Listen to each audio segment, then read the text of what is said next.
Hi everyone, I'm going to be talking about the folio task of finding employment. This task is principally about effective communication and showing your skills in producing a personal portfolio.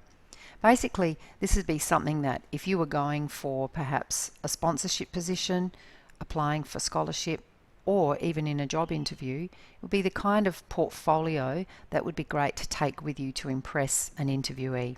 The interviewer.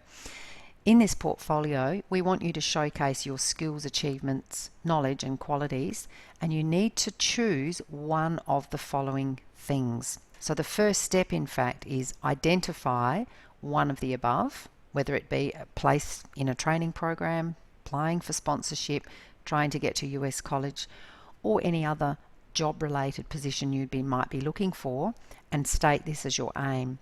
The next step, which is really important, is to research and summarize what you discovered about this focus position that your portfolio is aimed at, making sure that you reference all sources, and it might involve talking to someone face to face as a primary source via email. It could be just using websites, magazines.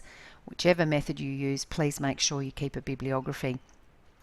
This research is paramount because if you were to have an interview, then obviously it would be really important that the person interviewing you had a sense that you had done your homework and you'd come in well prepared. Once you've done that research, then it's time to write a letter of application. Now, that letter of application could look different for each position, but we would be looking at your strengths, your knowledge, skills and achievements in context with the position that you're looking for. We also want a real up-to-date resume. If you don't have one, there's plenty of help online. And in that, you should include your sporting and dance achievements, but also any work experience you've had, any part-time jobs you've held.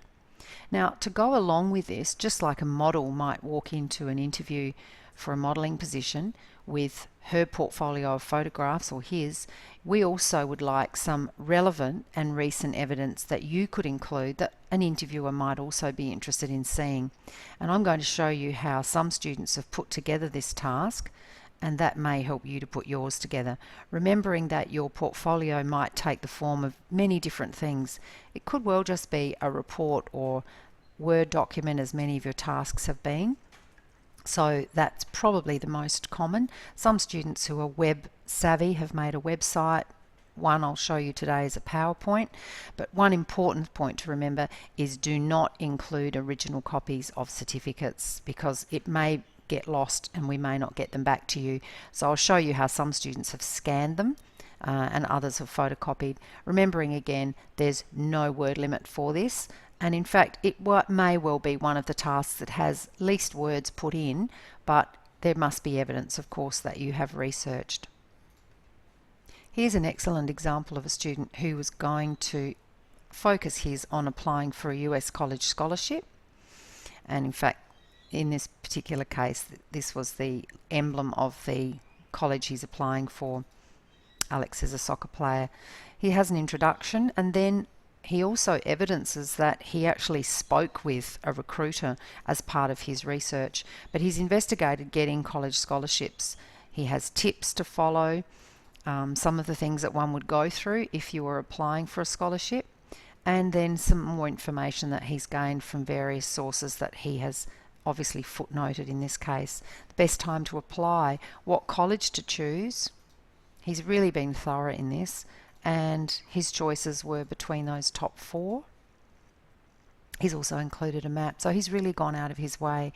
He's then looked at the actual application that one must do, and here is his letter of application, which outlines some of his performances and why he would be a good choice, if you like, for a scholarship. He's then actually even included his online application, which is something that has to be done for a college scholarship. And here is his resume, which in this case is, I think, 3 pages long.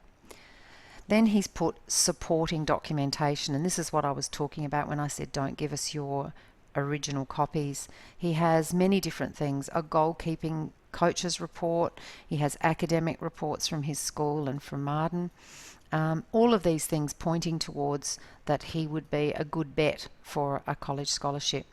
And you can see he has scanned those documents so that they're not the originals. I also mentioned that you may like to choose a PowerPoint as your method of presentation. Here's a student who's looked at goals and aspirations. He's done a biography about himself. He's then included some detailed information on his results. He's looking for sponsorship, so he's talked about why he would be a good sponsorship candidate. And lastly, he has included sort of a resume. This was back some years ago before we really were concentrating a lot on the research component of this task. So as you can see, there's no bibliography. Now we would expect that the student would actually be investigating where that information had come from and also including a more thorough resume. This student decided to apply for a casual position as a county cricket development officer, and so it's an actual job. So here we go where we get a sense of what they're looking for, some of the personal skills, attributes and knowledge they want. Then the student goes on themselves and talks about their own skills in that area, in a very detailed form, giving evidence as to why they believe they would be good for that job. Then there's the letter of application, as you can see, then a resume, which of course has employment but also a lot of information about sport, including referees. This student also included some copies of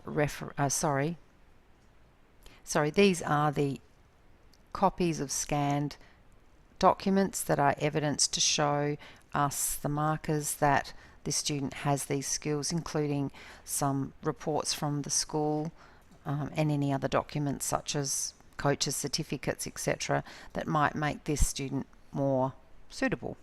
This last example that I'm going to show you is a young man that was applying for a tennis coaching position.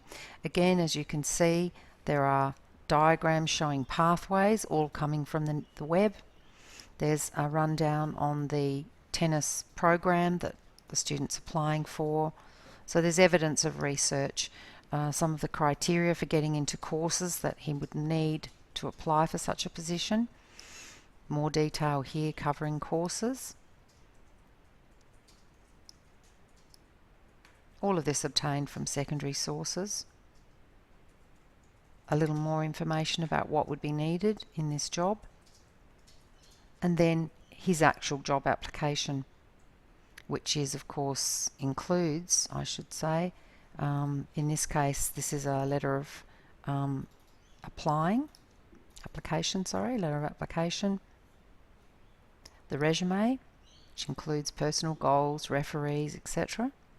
And then he has included quite a lot of interesting documents that are, if you like, more referee statements, letters, teachers' reports, and in this case he's actually given us a good title page, reports, certificates and achievements, and here are his scanned copies of all relevant documents, including even here a certificate of insurance, which one would need if coaching.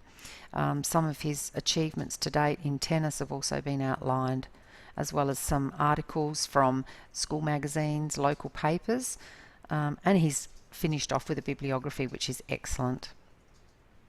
I can't show you any of the web pages that students have made in the past, as they have taken them off the web, but for students with those skills it's sometimes a very useful way of putting a whole lot of information in one achievable place. Just be reminded for this task that we are looking at knowledge and understanding, so you'll need to show that through understanding the job you're going for and showing how one applies best for that, as well as obviously investigation and analysis. So we're looking for you having a good understanding by doing some investigating about the actual employment that you are seeking. So I look forward to seeing your Finding Employment personal portfolio, remembering to aim it at one particular area that you're interested in, and who knows, perhaps like one of my past students, you may really use it as she did for applying for a sponsorship with Adidas in her sport and was successful. So who knows, this could turn out to be a very useful task.